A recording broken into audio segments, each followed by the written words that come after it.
Hello friends, welcome to Praveen study point. दोस्तों, आज की इस वीडियो में हम एनसीईआरटी क्लास 6 हिस्ट्री का चैप्टर नंबर 9 पढ़ने वाले हैं, जिसका नाम है व्यापारी, राजा और तीर्थयात्री। दोस्तों, आज की इस वीडियो में हम पूरे के पूरे चैप्टर को रीड करेंगे, साथ में जो इसके हार्ड वर्ड्स होंगे उसको भी समझते हुए चलेंगे, और इसके साथ साथ जो पूरा का पूरा पैराग्राफ होगा उसका जो अर्थ निकल करके आएगा उसको भी हम समझते हुए चलेंगे। तो दोस्तों, सबसे पहले तो आप हमारे चैनल प्रवीण स्टडी पॉइंट को सब्सक्राइब कर ले और साथ में बेल आइकन को भी जरूर प्रेस कर ले, ताकि इसी तरह के वीडियो के लेटेस्ट अपडेट आपको सबसे पहले मिलते रहे।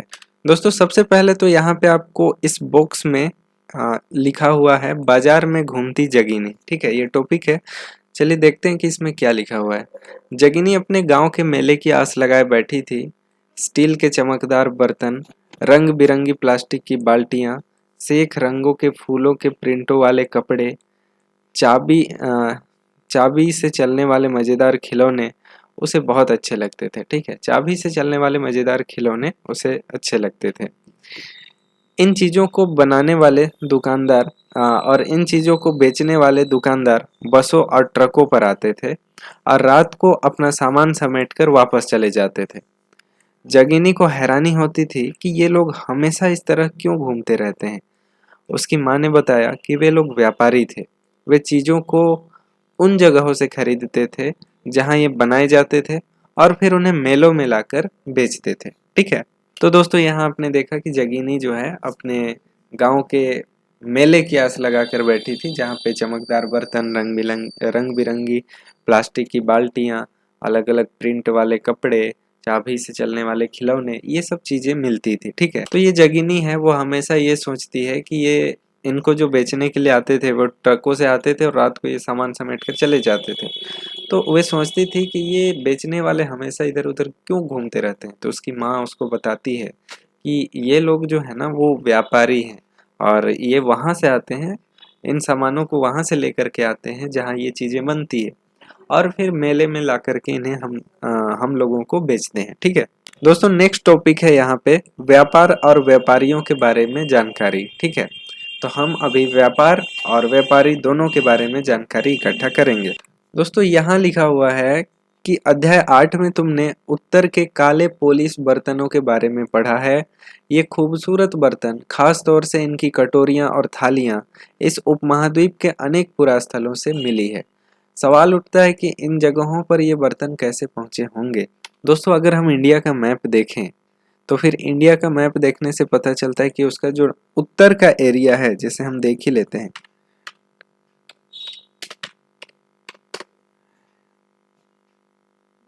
जैसे हम इसी मैप को देखते हैं, इसमें जो उत्तर वाला एरिया है, जैसे इस एरिया को उत्तर कहते हैं। इधर ईस्ट हो गया, इधर वेस्ट हो गया। ठीक है, इधर नॉर्थ हो गया, इधर साउथ, मतलब पूरब, पश्चिम, उत्तर, दक्षिण। तो ये उत्तर वाला जो एरिया है, यहाँ पे हमको वैदिक काल के आसपास और 6th सेंचुरी बीसी के आसपास अलग अलग तरह के हमको क्या मिले हैं, बर्तन मिले हैं मिट्टी के। तो अगर हम 6th सेंचुरी बीसी के आसपास देखें तो नॉर्दर्न ब्लैक्ड पॉलिश्ड वेयर मिले हैं, जिसमें हिंदी में हम लोग कहते हैं उत्तरी काले पोलिशदार मृदभांड। ठीक है, तो फिर ये जो बर्तन थे, मिट्टी के बर्तन, वो इस जगहों पर कैसे पहुंचे, इन जगहों पर कैसे पहुंचे, ये सवाल उठता है। यही यहाँ पे बोल रहा है। ठीक है, पूरा स्थल किसको बोलते हैं? तो पूरा स्थल बोलते हैं उसको जहाँ पे हमको अवशेष जहाँ से हमको मिलते हैं, जिससे हम इतिहास के साक्ष्य के रूप में यूज कर सकते हैं। ठीक है, तो ऐसा अनुमान लगाया जाता है कि जहाँ ये बनते थे वहां से व्यापारी इन्हें ले जाकर अलग अलग जगहों पर बेचते थे। ठीक है, ऐसा अनुमान लगाया जाता है। दक्षिण भारत में सोना, मसाले, खास तौर पर काली मिर्च तथा कीमती पत्थरों के लिए प्रसिद्ध था। तो दक्षिण भारत किसके लिए प्रसिद्ध था? दक्षिण भारत मतलब इधर साउथ वाला एरिया किसके लिए प्रसिद्ध था? तो ये था सोना के लिए, मसाले के लिए, खासतौर पर काली मिर्च के लिए ये प्रसिद्ध था। ठीक है, काली मिर्च की रोमन साम्राज्य में इतनी मांग थी कि इसे काले सोने के नाम से जाना जाता था। ठीक है, रोमन साम्राज्य में इतनी मांग थी काली मिर्च की कि इसको काले सोने के नाम से जाना जाता था। अगर आपको रोमन साम्राज्य देखना है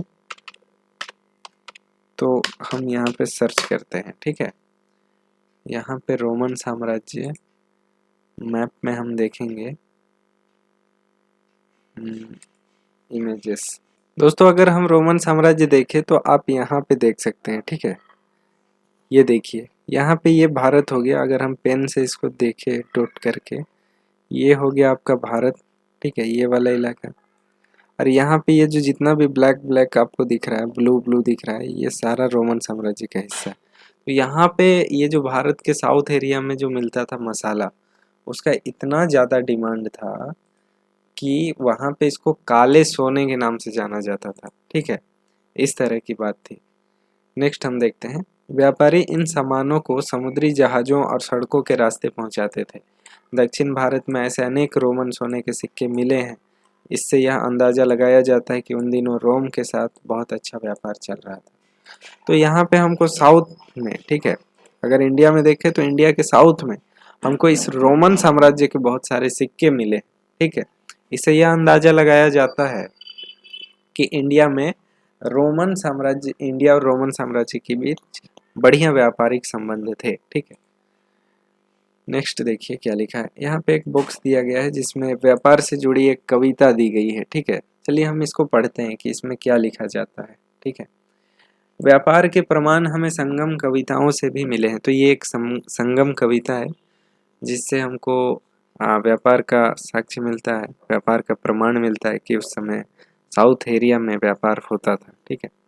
नीचे लिखी कविता में पूर्व समुद्री तट पर स्थित पुहार पतन पर लाए जाने वाले माल का वर्णन किया गया है, मिलता है।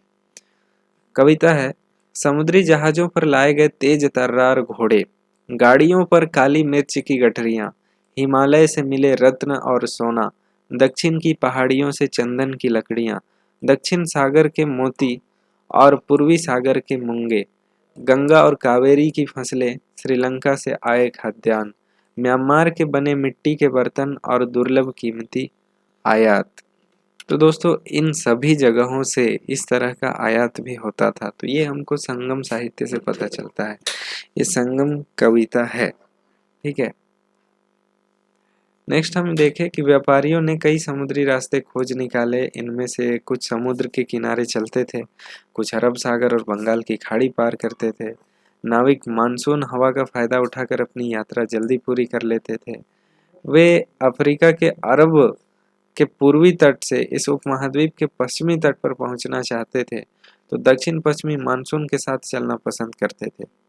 इन लंबी यात्राओं के लिए मजबूत जहाज़ों का निर्माण किया जाता था, ठीक है। तो दोस्तों ये क्या कहा जा रहा है उसको हम अभी समझने की कोशिश करेंगे कि व्यापारी यहाँ वहाँ तो जाते ही थे, समुद्र पार भी करते थे, अलग अलग रास्ते थे इधर उधर जाने के लिए, यहाँ वहाँ व्यापार करने के लिए। लेकिन बाद में उन्होंने क्या किया कि उन्होंने कई समुद्री रास्ते खोज निकाले, और जो व्यापारी अरब से आते थे, यहाँ पे अगर आप देखें बंगाल की खाड़ी पार करते थे, नाविक मानसूनी हवा का फायदा उठाकर यात्रा जल्दी पूरी कर लेते थे। वे अफ्रीका या अरब के पूर्वी तट से उपमहाद्वीप के पश्चिमी तट पर आना चाहते थे, तो दक्षिण पश्चिम मानसून के साथ चलना पसंद करते थे। तो इसका मतलब क्या है वो देखिए। जैसे दोस्तों अगर आप देखें तो ये अरब की खाड़ी है, ठीक है, ये वाला इलाका अरब है, ठीक है। यहाँ से हमको आना है भारत, ठीक है, अगर हम पेन ले, यहाँ से हमको आना है भारत, ठीक है, भारत आना है इस तरफ, और ये हो गया भारत का पश्चिमी तट, ठीक है, ये हो गया क्या, भारत का पश्चिमी तट। तो दोस्तों यहाँ से इधर आने के लिए, यहाँ से हमको इधर आने के लिए एक मानसूनी एक सीजन है जिसमें हवाएं जो है वो इस और इस तरह से चलती है, ठीक है, जिसको हम मानसूनी हवाएं कहते हैं। उसके बहुत सारे रीजन है, लेकिन मानसूनी हवाएं हम उसी को कहते हैं, ठीक है। और दोस्तों जब मानसूनी हवाएं चलती है तो उसका फायदा उठाकर यहाँ जो व्यापारी रहते थे, ठीक है, अगर हम इसको थोड़ा बड़ा करके देखें तो देखिए ये बड़ा हो चुका है। यहाँ से देखिए, यहाँ से इधर जो है मानसूनी हवाएं चलती थी, तो इसके साथ साथ यहाँ जो व्यापारी लोग रहते थे, जब मानसून सीजन होता था उसी समय इधर आ जाते थे, तो उनको ज़्यादा सहूलियत होता था, वो ज़्यादा आसानी से हवाओं के साथ इस भारत के पश्चिमी तट में पहुंच जाते थे, ठीक है। तो यही दिया गया है यहाँ पर। नेक्स्ट दोस्तों, समुद्र तटों से लगे राज्य, ठीक है, समुद्र तटों से लगे राज्य। चलिए हम एक बार इंडिया के मैप में देख लेते हैं कि समुद्र तट से लगे राज्य कौन कौन है। ठीक है, तो दोस्तों ये रहा इंडिया का मैप, और इसमें अगर आप देखें तो ये जो है ये तमिलनाडु, ठीक है। इधर अगर आप देखें तो ये हो गया केरला, ठीक है। यहाँ से यहाँ आप कर्नाटक देख सकते हैं, उसके बाद ये महाराष्ट्र हो गया, ठीक है। और अगर आप इधर देखें तो ये आंध्र प्रदेश वाला इलाका हुआ, ये समुद्र से सटा हुआ ये उड़ीसा है, ठीक है। यहाँ से अगर आप देखें तो ये पश्चिम बंगाल है, और यहाँ अगर आप देखें तो ये गुजरात है, ठीक है। इस तरह से समुद्र से सटे जो तटवर्ती प्रदेश थे भारत के वो ये है, ठीक है। तो इन समुद्र तटों को अलग अलग नामों से भी जाना जाता है, मालाबार तट, कोरोमंडल तट, उत्तरी सरकार तट, ठीक है। तो इस तरह की चीज़ें हैं, तो हम उसको अभी नहीं पढ़ेंगे, उसको बाद में पढ़ेंगे। पहले हम देख लेते हैं कि इसमें क्या दिया हुआ है समुद्र तटीय इलाकों के बारे में। दोस्तों यहाँ लिखा है कि इस उपमहाद्वीप के दक्षिणी भाग में बड़ा तटीय प्रदेश है। तो अगर हम इसको देखें तो इस तरह से देख सकते, तो ये हो गया उपमहाद्वीप का दक्षिणी भाग, ठीक है। ये वाला पूरा आपका उपमहाद्वीप का दक्षिणी भाग हो गया, ये वाला। तो इस दक्षिणी भाग में अगर आप देखें तो ये देखिए ये पूरा का पूरा, ये पूरा का पूरा तटीय क्षेत्र है, ठीक है। तो उसी के बारे में यहाँ लिखा है, इनमें बहुत से पहाड़, पठार और नदी के मैदान हैं। नदियों के मैदानी इलाकों में कावेरी का मैदान सबसे उपजाऊ है। मैदानी इलाकों तथा तटीय इलाकों के सरदार और राजाओं के पास धीरे धीरे काफी संपत्ति और शक्ति हो गई। संगम कविताओं में मूवेंदार की चर्चा मिलती है। यह एक तमिल शब्द है जिसका अर्थ मुखिया होता है।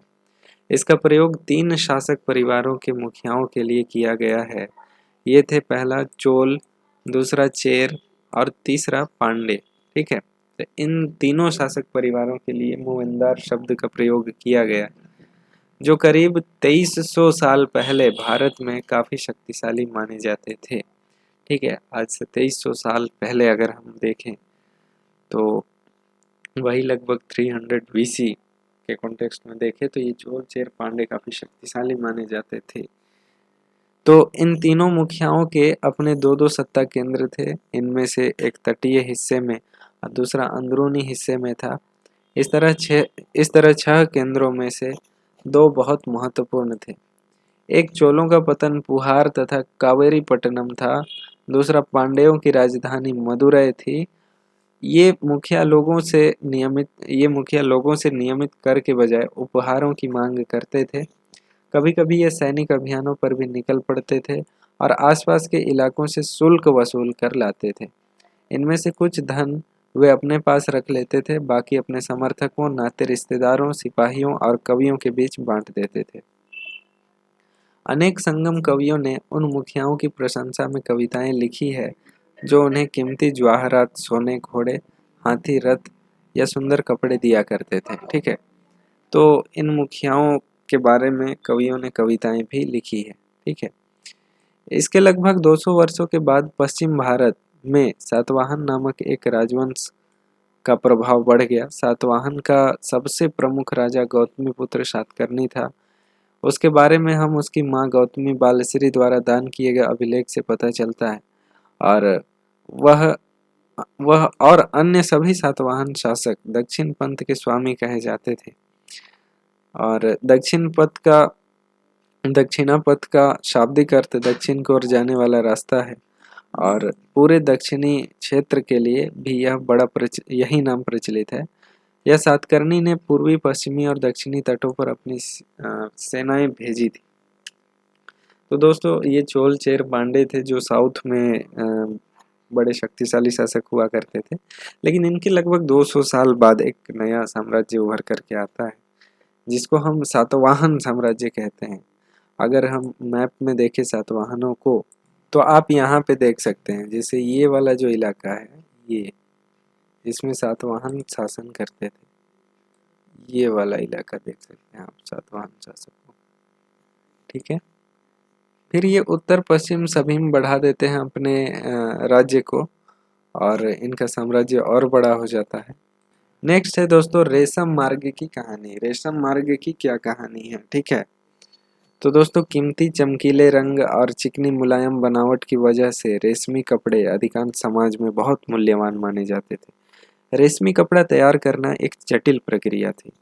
रेशम के कीड़े से कच्चा रेशम निकालकर सूत कताई होती है और फिर उससे कपड़ा बुना जाता है। रेशम बनाने की तकनीक का आविष्कार सबसे पहले चीन में हुआ करीब 7,000 साल पहले। इस तकनीक को उन्होंने हजारों सालों तक बाकी दुनिया से छुपाए रखा, पर चीन से पैदल, घोड़ों या ऊँटों पर कुछ लोग दूर दूर की जगहों पर जाते थे और अपने साथ रेशमी कपड़े भी ले जाते थे। इन रास्तों से ये लोग यात्रा करते थे मतलब जिन रास्तों से ये लोग यात्रा करते थे वह रेशम मार्ग या फिर सिल्क रूट के नाम से प्रसिद्ध हो गया। कभी कभी चीन के शासक ईरान और पश्चिम एशिया के शासकों को उपहार के तौर पर रेशमी कपड़े भेजते थे। यहाँ से रेशम के बारे में जानकारी और भी पश्चिम की ओर फैल गई। ठीक है,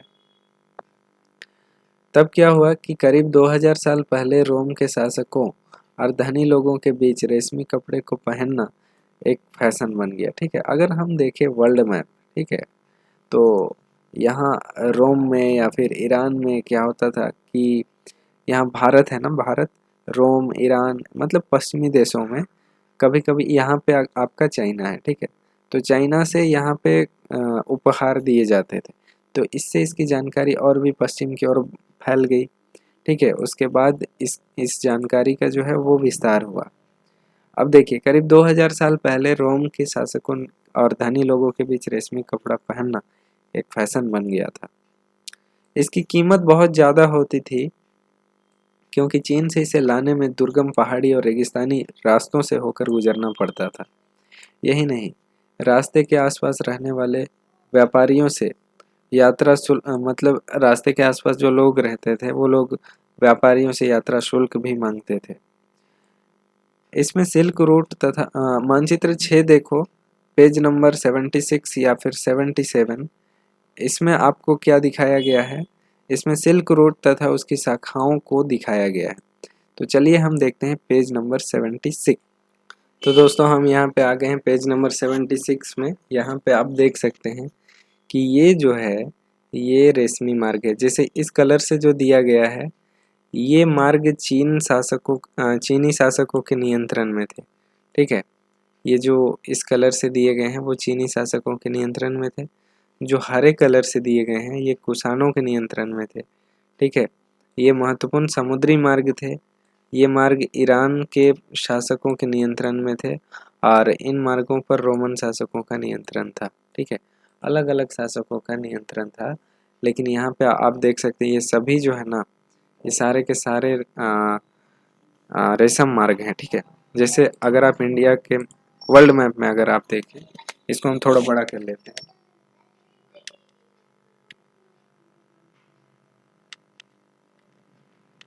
हाँ, तो इसको हम थोड़ा बड़ा कर लेंगे।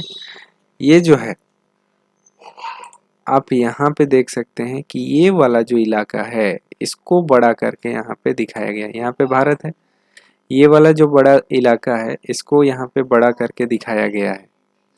यहाँ पे ये पेज नंबर 76 में आप यहाँ पे देखिए, यहाँ पे जो कैस्पियन सागर है, ये जो कैस्पियन सागर है, ठीक है, उसी को यहाँ पे दिखाया गया है, ये कैस्पियन सागर। ठीक है, यहाँ पे जो काला सागर है वही वाला ये काला सागर है। यहाँ पे जो भूमध्य सागर है ये भूमध्य सागर वही है। अब देखिए यहाँ पे रेशम मार्ग किस तरह से गया। यहाँ जो रेड कलर में दिखाया गया है ये ईरान के शासकों के नियंत्रण में था। देखिए यहाँ पे रेड कलर में ये सारा का सारा रेशम मार्ग है। ये रोम के शासकों के नियंत्रण में था। बाल्टिक के साथ व्यापारिक मार्ग, ये वोल्गा नदी के साथ। ठीक है, और ये जो है इस कलर में जो दिखाया गया है ये कुषाणों के नियंत्रण में था। हरे कलर में जो दिखाया गया है आप नीचे भी देख सकते हैं। अगर इंडिया के संदर्भ में देखें तो इस तरह से है, जैसे ये इंडिया है और इंडिया में ये चाइना है। ठीक है, चाइना से ये सारे मार्ग इधर से होते हुए पश्चिम की ओर जाते थे। ठीक है, पश्चिम की ओर जाते थे। उस समय यहाँ कुषाण साम्राज्य हुआ करता था और ये रेशमी मार्ग जो है, रेशम मार्ग जो है, ये पश्चिम की ओर जाते थे। और अगर हम ऊपर से देखें तो ये इंडिया के बाद का है, इंडिया के पश्चिम का है। ये रोम साम्राज्य तक भी जाते थे, यहाँ आप देख सकते हैं ये रोमन साम्राज्य यहाँ तक जाते थे, ठीक है। तो ये पूरा का पूरा रेशम मार्ग है। तो इसके बारे में क्या दिया है वो हम देखते हैं दोस्तों। यहाँ इसके बारे में आपको दिया गया है, हाँ हमने देख लिया पेज नंबर 76 और 77, यहाँ पे सिल्क रूट भी हमने देखा। तो कुछ शासक इसके बड़े बड़े हिस्सों पर अपना नियंत्रण करना चाहते थे, क्योंकि इस रास्ते पर यात्रा कर रहे व्यापारियों को उन्हें कर, शुल्क और तोहफों के जरिए लाभ मिलता था। इसके बदले ये शासक इन व्यापारियों को अपने राज्य से गुजरते वक्त लूटोरों के आक्रमण से सुरक्षा देते थे। तो ये सिल्क रूट जहाँ जहाँ पे थे, जिसके साम्राज्य में थे, वो वहाँ के शासक यहाँ से गुजरने वाले व्यापारियों को सुरक्षा देते थे और व्यापारियों से टैक्स लेते थे, ठीक है। सिल्क रूट पर नियंत्रण करने वाले शासकों में सबसे प्रसिद्ध जो थे वो कुषाण थे। करीब 2000 साल पहले मध्य एशिया एवं पश्चिमोत्तर भारत पर इनका शासन था। पेशावर तथा मथुरा इनके दो शक्तिशाली केंद्र थे। तक्षशिला भी इनके ही राज्य का हिस्सा था।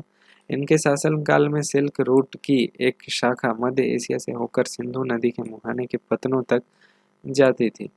फिर यहाँ से जहाजों द्वारा रेशम पश्चिम की ओर रोमन साम्राज्य तक पहुंचता था, ठीक है। तो यहाँ क्या लिखा है दोस्तों, 2000 साल पहले मध्य एशिया और पश्चिमोत्तर भारत पर कुषाणों का शासन था और पेशावर तथा मथुरा इसके दो शक्तिशाली केंद्र थे, ठीक है। तक्षशिला भी इनके राज्य का हिस्सा था।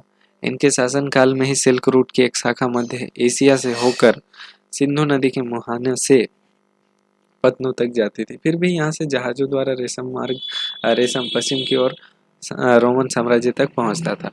इस उपमहाद्वीप में सबसे पहले सोने के सिक्के जारी करने वाले शासक कुषाण थे और सिल्क रूट पर यात्रा करने वाले व्यापारी इनका उपयोग किया करते थे। तो सबसे पहले सोने के सिक्के किसने जारी किए, तो वो हो जाएगा कुषाण, ठीक है, कुषाण शासकों ने। तो ये मल्टीपल चॉइस क्वेश्चन में भी आता है, कंपटीशन में भी आता है। नेक्स्ट है दोस्तों बौद्ध धर्म का प्रचार। तो इस समय भी बौद्ध धर्म का प्रचार हो रहा था। कैसे हो रहा था, कुषाणों के सबसे प्रसिद्ध राजा जो थे उनका नाम कनिष्क था। उसने करीब 1900 साल पहले शासन किया था। उसने एक बौद्ध परिषद का गठन किया जिसमें एकत्र होकर, दोस्तों ये पूरा कलर हो गया, थोड़ा सा मिटा लेते हैं। उसने एक बौद्ध परिषद का गठन किया जिसमें एकत्र होकर विद्वान महत्वपूर्ण विषयों पर विचार विमर्श करते थे। बुद्ध की जीवनी, बुद्ध चरित्र के रचनाकार कवि अश्वघोष कनिष्क के दरबार में रहते थे। तो बुद्ध की जीवनी, बुद्ध चरित्र को किसने लिखा, अश्वघोष ने लिखा, ठीक है। और ये किनके दरबार में रहते थे, तो कनिष्क के दरबार में रहते थे, ठीक है। अश्वघोष तथा अन्य बौद्ध विद्वानों ने अब संस्कृत में लिखना शुरू कर दिया था और इस समय बौद्ध धर्म की एक नई धारा महायान का विकास हुआ था, ठीक है। ये फिर से कलर हो गया, हम फिर से मिटाएंगे। इस समय बौद्ध धर्म की एक नई शाखा महायान का विकास हुआ था। इसकी दो मुख्य विशेषताएं थी, मतलब बौद्ध धर्म जो था वो इस समय दो भागों में यानी दो शाखाओं में टूट गया था, बट गया था, जिसका नाम है महायान और एक हीनयान। हीनयान वो लोग थे जो चली आ रही परंपरा में ही चलना चाहते थे। महायान लोग जो थे वो थोड़ा सा उसमें परिवर्तन चाहते थे, ठीक है। पहले मूर्तियों में बुद्ध की उपस्थिति सिर्फ कुछ संकेतों के माध्यम से दर्शाई जाती थी। मिसाल के तौर पर उनकी निर्वाण प्राप्ति को पीपल के पेड़ की मूर्ति द्वारा दर्शाया जाता था, पर अब बुद्ध की प्रतिमाएं बनाई जाने लगी। इनमें से अधिकांश मथुरा में तो कुछ तक्षशिला में बनाई जाने लगी। दूसरा परिवर्तन बोधिसत्व में आस्था को लेकर आया, मतलब महायान जो लोग जो शाखा बनी उसमें जो परिवर्तन हुए उसको दिखाया जा रहा है कि अब मूर्तियां जो है वो प्रतीक के रूप में नहीं बनाई जाती थी, उनमें मतलब भक्ति भाव की भावना के लिए मूर्ति बनाई जाती थी, ठीक है। दूसरा परिवर्तन बोधिसत्व की आस्था को लेकर आया। बोधिसत्व किसको बोलते हैं, तो बोधिसत्व उन्हें कहते हैं जो ज्ञान प्राप्ति के बाद एकांतवास करते हुए ध्यान साधना कर सकते थे, ठीक है। ये बुद्ध के शिष्य होते थे जो बौद्ध धर्म अपना लिए हैं और जिनको ज्ञान प्राप्त हो जाता था उसके बाद वे साधना करते थे और एकांतवास करते थे, उनको बोधिसत्व कहा जाता था। तो उनकी भी मूर्तियां बनाई जाने लगी, कालांतर में, ठीक है। लेकिन ऐसा करने के बजाय वे लोगों को शिक्षा देने और मदद करने के लिए सांसारिक परिवेश में ही रहना ठीक समझने लगे, महायान शाखा जब आई तब, ठीक है। अब बोधिसत्व एकांत में नहीं रहते थे। धीरे धीरे बोधिसत्व की पूजा भी काफी लोकप्रिय हो गई और पूरे मध्य एशिया, चीन और बाद में कोरिया तथा जापान तक भी फैल गई, ठीक है। मतलब इतने विस्तृत क्षेत्र में बौद्ध धर्म का विस्तार हो रहा था। बौद्ध धर्म का प्रसार पश्चिमी और दक्षिणी भारत में भी हुआ, जहां बौद्ध भिक्षुओं के रहने के लिए पहाड़ों में दर्जनों गुफाएं खोदी गई, ठीक है। दक्षिण भारत में भी इसका विस्तार हुआ। इनमें से कुछ गुफाएं राजा और रानियों के आदेश पर बनाई गई, तो कुछ व्यापारियों तथा कृषकों द्वारा। इनमें से ज्यादातर गुफाएं पश्चिमी घाट के दर्रों के पास बनाई गई थी। दक्कन के शहरों और तटों के समृद्ध बंदरगाहों और उन्हें जोड़ने वाली सड़कें भी इन्हीं दर्रों से होकर गुजरती थी। ऐसा लगता है कि यात्रा करने वाले व्यापारी इन गुफाओं वाले मठों में विश्राम के लिए रुकते थे, ठीक है। तो राजाओं ने और रानियों ने इन बौद्धि सत्वों के लिए और बौद्ध धर्म के जो उपासक थे, जितने भी श्रमण थे, उनके लिए इन्होंने कई गुफाओं का निर्माण कराया और कई मठ भी बनवाए, ठीक है। तो इस तरह की चीजें थी, ठीक है। नेक्स्ट है बौद्ध धर्म दक्षिण पूर्व की ओर श्रीलंका, म्यांमार, थाईलैंड तथा इंडोनेशिया सहित दक्षिण पूर्व एशिया के अन्य भाग में भी फैला, ठीक है। श्रीलंका में भी बौद्ध धर्म फैल गया, म्यांमार में भी फैल गया, थाईलैंड में भी फैल गया, इंडोनेशिया में भी फैल गया। तो इतने सारे जगहों पे बौद्ध धर्म का विस्तार हो रहा था, ठीक है। थेरवाद नामक बौद्ध धर्म का आरंभिक रूप इन क्षेत्रों में कहीं अधिक प्रचलित था, ठीक है। बाद में बौद्ध धर्म एक और शाखा में बंट जाता है जिसको हम लोग थेरवाद कहते हैं, ठीक है। इसके बारे में हम लोग आगे की कक्षाओं में और ज्यादा विस्तृत रूप से पढ़ेंगे, ठीक है। नेक्स्ट है दोस्तों तीर्थयात्रियों की जिज्ञासा। तीर्थयात्रियों की जिज्ञासा व्यापारी काफिलों में तथा जहाजों पर दूर दूर जाया करते थे, ठीक है। व्यापारी लोग जो होते थे वो काफिलों में, मतलब एक साथ संघ बनाकर जहाजों पर दूर दूर जाया करते थे और बहुत से तीर्थयात्री भी उनके साथ यात्रा में निकल पड़ते थे। जो घूमना चाहते थे वे भी चल जाते। देखिए तीर्थयात्री का मतलब क्या होता है। तीर्थयात्री वे स्त्री पुरुष होते हैं जो प्रार्थना के लिए पवित्र स्थानों की यात्रा करते हैं, उनको हम तीर्थयात्री कहते हैं, ठीक है। तीर्थयात्री किसको कहते हैं, तो वे स्त्री पुरुष जो प्रार्थना के लिए पवित्र स्थानों की यात्रा किया करते हैं, उसको हम तीर्थयात्री कहते हैं। इसी तरह भारत की यात्रा पर आया चीनी बौद्ध तीर्थयात्री फासियान, ठीक है, काफी प्रसिद्ध है। तो चीनी बौद्ध तीर्थयात्री जो है वो भारत आया था, ये काफी प्रसिद्ध है। वह करीब 1600 साल पहले आया था। वेनसांग जो है वो 1400 साल पहले भारत आया और उसके करीब 50 साल बाद इत्सिंग आया, ठीक है। 1600 साल पहले कौन आया था, तो एक चीनी यात्री आया था जिसका नाम है फासियन, ठीक है। उसके बाद वेनसांग आया जो कि 1400 साल पहले आया था, उसके 200 साल बाद। उसके बाद उसके करीब 500 साल बाद इत्सिंग आया, ठीक है। वे सब बुद्ध के जीवन से जुड़ी जगहों और प्रसिद्ध मठों को देखने के लिए भारत आए थे। इनमें से प्रत्येक तीर्थयात्री ने अपनी यात्रा का वर्णन लिखा। इन्होंने अपनी यात्रा के दौरान आई मुश्किलों के बारे में भी लिखा और इन यात्राओं में कई वर्ष लग जाया करते थे। जिन देशों और मठों को उन्होंने देखा उनके बारे में उन्होंने लिखा और उन किताबों के बारे में भी उन्होंने लिखा जिन्हें वे अपने साथ ले गए, ठीक है। इस तरह की चीजें भी थी।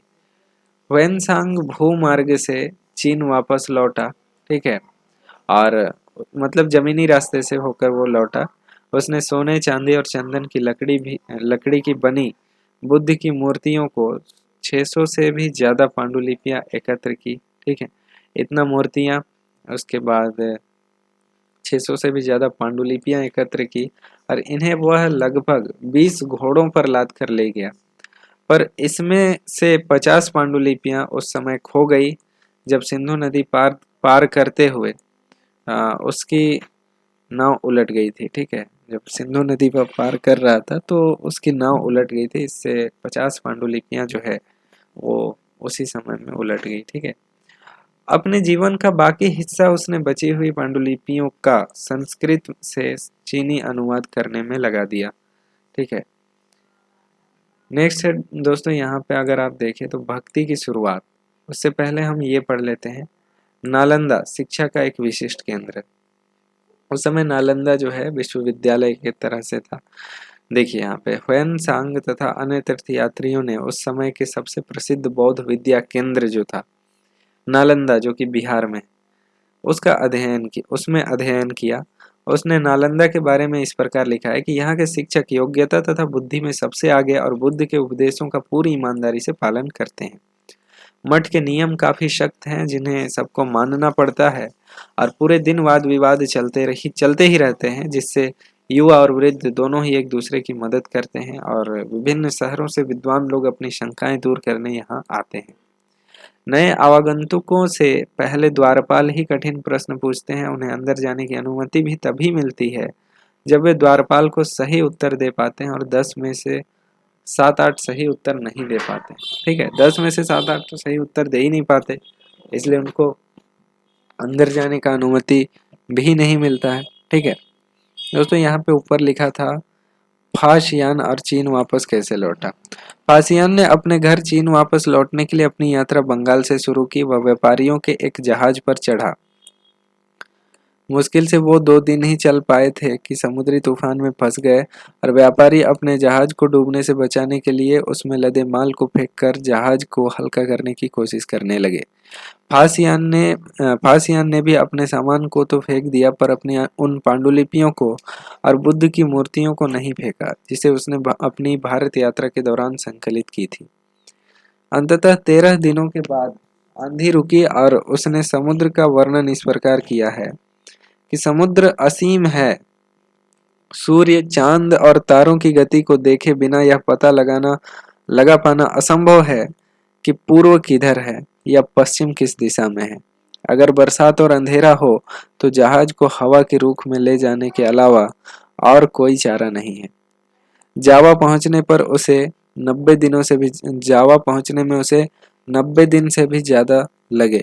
वहां वह 5 महीने के लिए रुका और इसके बाद दूसरे व्यापारी जहाज में चढ़कर वह चीन पहुंचा, ठीक है, दूसरे व्यापारी जहाज। इस तरह से फासियान जो है वो लौटा भारत। दोस्तों नेक्स्ट है भक्ति की शुरुआत। इन्हीं दिनों देवी देवताओं की पूजा का चलन भी शुरू हुआ। बाद में हिंदू धर्म की यह प्रमुख पहचान बन गई। इसमें शिव, विष्णु और दुर्गा जैसे देवी देवता शामिल हैं। इन देवी देवताओं की पूजा भक्ति परंपरा के माध्यम से की जाती थी। भक्ति उस समय काफी लोकप्रिय परंपरा बन गई। किसी देवी या देवता के प्रति श्रद्धा को ही भक्ति कहा जाता है। भक्ति का पंथ सबके लिए खुला था, चाहे वह धनी हो या गरीब, ऊंची जाति का हो या नीची जाति का, स्त्री हो या पुरुष, ठीक है। भक्ति मार्ग की चर्चा हिंदुओं के पवित्र ग्रंथ भागवत गीता में की गई है। भागवत गीता महाभारत का हिस्सा है। इसमें भगवान कृष्ण अपने भक्त और मित्र अर्जुन को सभी धर्मों को छोड़कर उनकी शरण में आने का उपदेश देते हैं, क्योंकि केवल कृष्ण ही अर्जुन को सारी बुराइयों से मुक्ति दिला सकते हैं। पूजा का यह रूप धीरे धीरे देश के विभिन्न भागों में फैलने लगा, ठीक है। तो इस तरह की भक्ति परंपरा का भी विकास होने लगा था इस समय में। आज से लगभग 1600 साल पहले, 1400 साल पहले या फिर 1300 साल पहले, ठीक है, इस तरह की परंपरा विकसित होने लगी थी। अगर हम साउथ इंडिया में देखें तो लगभग 7th सेंचुरी के आसपास ये सब डेवलप होने लगा था। और उसके बाद अगर इन सब चीज़ों को हम देखते हैं तो जब मुस्लिम अटैक हुआ भारत में और मुस्लिम साम्राज्य की स्थापना हुई, उस समय में हम एक दौर देखते हैं जिसमें भक्ति मूवमेंट के तौर पर भक्ति सूफी परंपराएं अपने अस्तित्व में आने लगती है, ठीक है। इसके कई कारण थे, लेकिन फिलहाल अभी हम इन्हीं को जानते हैं जो 7th सेंचुरी के आसपास चलना शुरू किए थे, ठीक है। भक्ति मार्ग अपनाने वाले लोग आडंबर के साथ पूजा पाठ करने के बजाय ईश्वर के प्रति लगन और व्यक्तिगत पूजा पर जोर देते थे। भक्ति मार्ग अपनाने वालों का यह मानना था कि अगर अपने आराध्य देवी देवता की सच्ची मन से पूजा की जाए तो वह उसी रूप में दर्शन देंगे जिसमें भक्त उसे देखना चाहता है। इसलिए आराध्य देवी या देवता मानव के रूप में भी हो सकते हैं या फिर सिंह, पेड़ या फिर किसी भी रूप में हो सकते हैं। जैसे जैसे इस विचार को समाज में स्वीकृति मिलती गई, कलाकार देवी देवताओं की एक से बढ़कर एक खूबसूरत मूर्तियां तैयार करने लगे। ठीक है, इस तरह की चीजें थी। देवी देवताओं का विशेष सम्मान होता था, इसलिए विशेष जगहों पर ही इनकी मूर्तियों को रखा जाता था और इन स्थानों को ही हम मंदिर कहते हैं। अध्याय 11 में तुम इन मंदिरों के बारे में पढ़ोगी। भक्ति परंपरा ने चित्रकला, शिल्पकला और स्थापत्य कला के माध्यम से अभिव्यक्ति की प्रेरणा दी। ठीक है दोस्तों, यहाँ हिंदू का अर्थ समझाया गया है। हिंदू शब्द इंडिया शब्द से हिंदू शब्द जो है इंडिया शब्द की तरह ही सिंधु या फिर इंडस से निकला है। ठीक है, यह शब्द अरबों तथा ईरानियों द्वारा उन लोगों के लिए उपयोग किया जाता था जो सिंधु नदी के पूर्व में रहते थे। यही शब्द उनके धार्मिक विश्वास तथा सांस्कृतिक परंपराओं के लिए भी प्रयुक्त होता था। ठीक है, तो ये हिंदू शब्द है। ठीक है दोस्तों, नेक्स्ट यहाँ पे अन्यत्र दिया गया है। यहाँ पे भक्ति के बारे में दिया गया है कि भक्ति क्या है। तो भक्ति जो है वो भज्य शब्द से बना हुआ है, जिसका अर्थ विभाजित करना या हिस्सेदारी होता है। तो ये क्या है, इसका अर्थ है कि भक्ति भगवान और भक्त के बीच परस्पर एक अंतरंग संबंध है। भक्ति भागवत या भगवान के प्रति झुकाव है। भागवत का एक अर्थ यह भी है जो अपने ऐश्वर्य तथा सुख को भक्तों के साथ बांटता है, यानी भक्त या भगवान अपने देवी देवता के भाग या हिस्सेदार होता है। ठीक है, इस तरह की चीजें हैं। एक भक्त द्वारा लिखी गई एक कविता है। ये क्या कविता है? अधिकांश भक्त साहित्य हमें यही बताते हैं कि धन, ऐश्वर्य या ऊंचे पद के जरिए कभी ईश्वर के आत्मीयता नहीं बन सकती। करीब 1400 साल पहले शिव भक्त अप्पार द्वारा तमिल में लिखी गई एक कविता का यह एक अंश है। अप्पार एक वेल्लाल है। वेल्लाल का मतलब होता है व्यापारी, किसान, बड़े किसान। ठीक है, नष्ट होते अंगों वाला कुष्ठ रोगी, ब्राह्मणों की नजर में निचली जाति का व्यक्ति, कूड़ा करकट बटोर कर अपनी जीविका चलाने वाला इंसान, अगर ये लोग भी गंगा को अपनी जटाओं में छिपा लेने वाले शिव के दास बन जाएं, तो मैं उनकी आराधना करूंगा, क्योंकि वे मेरे ईश्वर के समान हैं। ठीक है, तो इस तरह की चीजें हैं। नेक्स्ट यहाँ पे अन्यत्र लिखा गया है। करीब 2000 साल पहले पश्चिमी एशिया में ईसाई धर्म का उदय हुआ। ईसा मसीह का जन्म बेथलेहम में हुआ, जो उस समय रोमन साम्राज्य का हिस्सा था। ठीक है, ईसा मसीह ने स्वयं को इस संसार का उद्धारक बताया और उन्होंने दूसरों को प्यार देने और उसी तरह दूसरों पर विश्वास करने का उपदेश दिया, जिस तरह हर व्यक्ति दूसरों से प्यार और विश्वास की उम्मीद करता है। बाइबल में ईसा मसीह के उपदेश की बातें लिखी है और यहाँ इसका एक अंश दिया गया है। धन्य हैं वे लोग जो धर्म और न्याय के लिए भूखे प्यासे रहते हैं, उनकी कामनाएं पूरी होंगी। जो दयालु हैं वे धन्य हैं, क्योंकि उनकी दया मिलेगी। धन्य हैं वे जो दिल से पवित्र हैं, क्योंकि वे ईश्वर के दर्शन कर सकेंगे। धन्य हैं वे जो शक्ति स्थापित करते हैं, वही ईश्वर की संतान कहलाएंगे। ईसा मसीह के उपदेश साधारण लोगों को बहुत पसंद आए और धीरे धीरे यह पश्चिमी एशिया, अफ्रीका तथा यूरोप में फैल गए। ईसा मसीह की मृत्यु के 100 सालों के अंदर ही भारतीय उपमहाद्वीप के पश्चिमी तट पर पहले ईसाई धर्म प्रचारक पश्चिमी एशिया से आए। ठीक है, तो इस तरह की चीजें हुई।